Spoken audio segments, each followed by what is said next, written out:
What's going on, everybody? Welcome back to the channel. Today's video, we're going to be testing out the new Hobby Lobby paint, branded Airbrush paint. As you know, they recently just discontinued and dropped the Vallejo line, marking them down to 99 cents for all that was remaining. So we got the gaming color, the model color, and the old style model color, just 99 cents.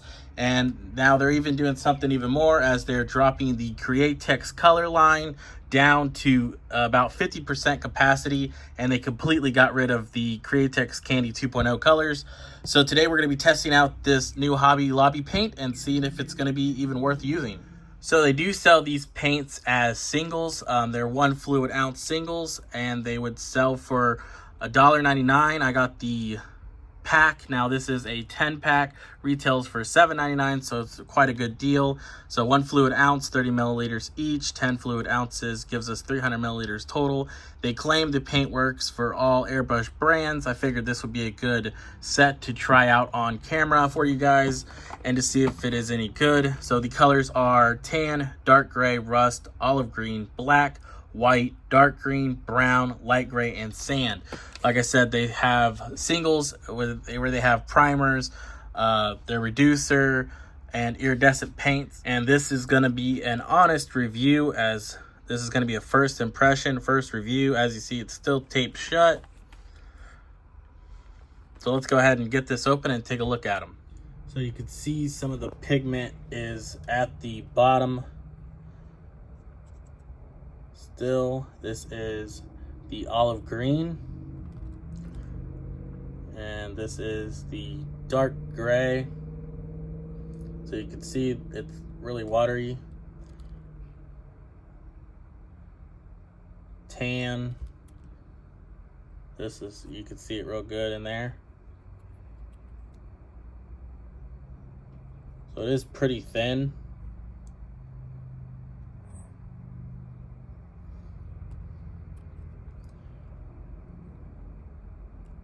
So you can see the solution with all the pigment at the bottom.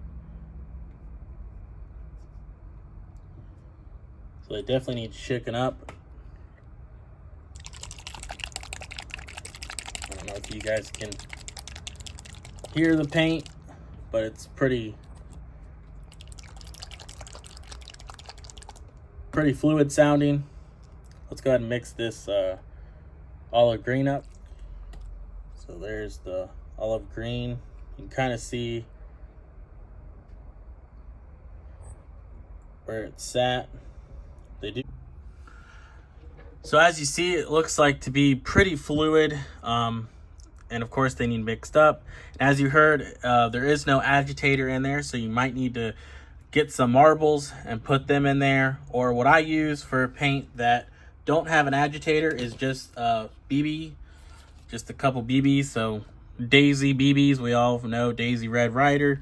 Obviously, I've had this on the bench for a long time, so a big container like this will last you a long time. A little hint that will help is if you spill any, get a magnet, stick it right to the side, easy cleanup. Go ahead and definitely add some sort of agitator in there, being BBs or marble. That way you know the paint is getting mixed up. We're going to be doing 2 types of tests with the paint today. We're going to be doing a airbrush test. We're going to be spraying this hood, and we're going to be doing a hand brush test. We have a little Fujimi figure. We're going to be brush painting him and trying that paint out on.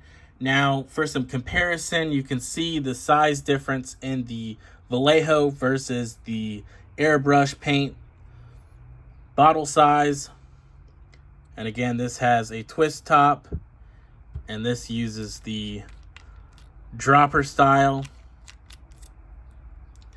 So the Vallejo paints retailed for $3.99 and was 18 milliliters or 0.6 fluid ounces. These by themselves are $1.99 a piece, or you get the box set. That's $7.99 for 1 fluid ounces or 30 milliliters, or it was 300 milliliters total.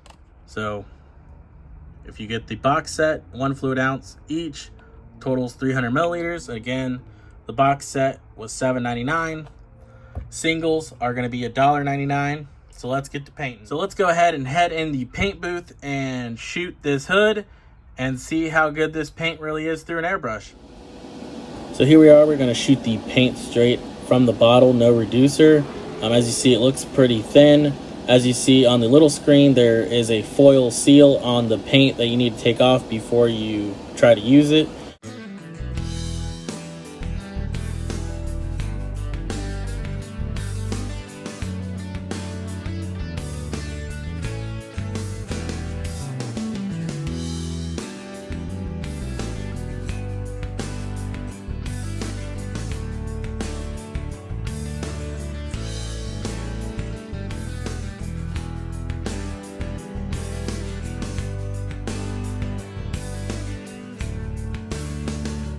So we're going to go ahead and paint the other side of the hood now. I did add some reducer to the paint, so we're going to see how that works.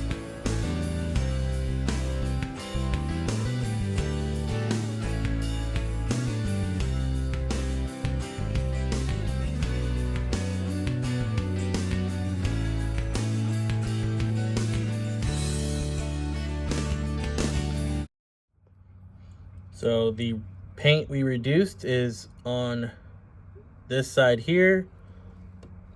Definitely still needs reduced.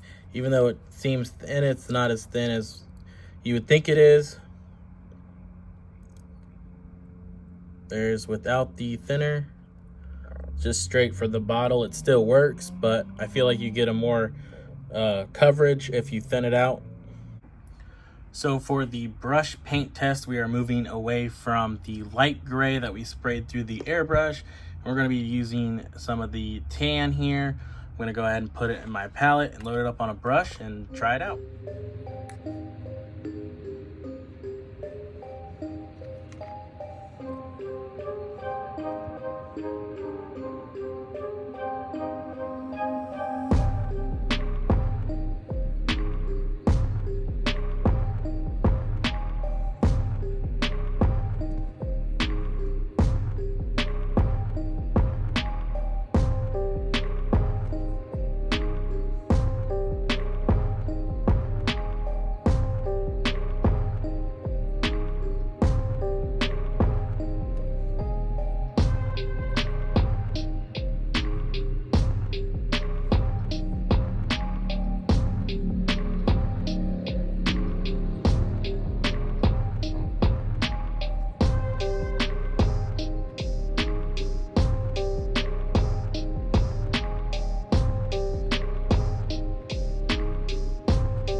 So for the brush test, I think it worked out pretty good as a brush paint as well.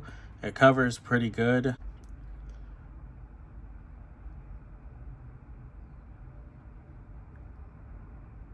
Definitely goes on there pretty good. So I definitely like painting figures and things like that. Here's one of the figures I've previously painted, and I would say that it definitely is good for that. So definitely excited to try out some of the other colors. Now they do have some instructions on the back of the box for the airbrush. It wants you to dilute it 3:1, and then it says paint to thinner reduction for the first time use, and then it says for more uses adjust the ratio as needed based on your desired spray results.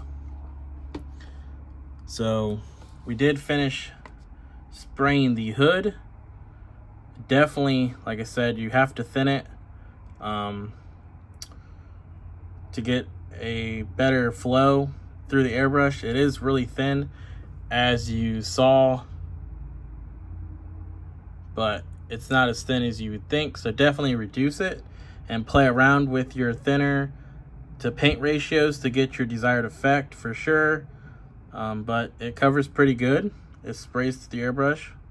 You saw I sprayed it unreduced, reduced, and this is a little bit more reducer off camera, and definitely is nice.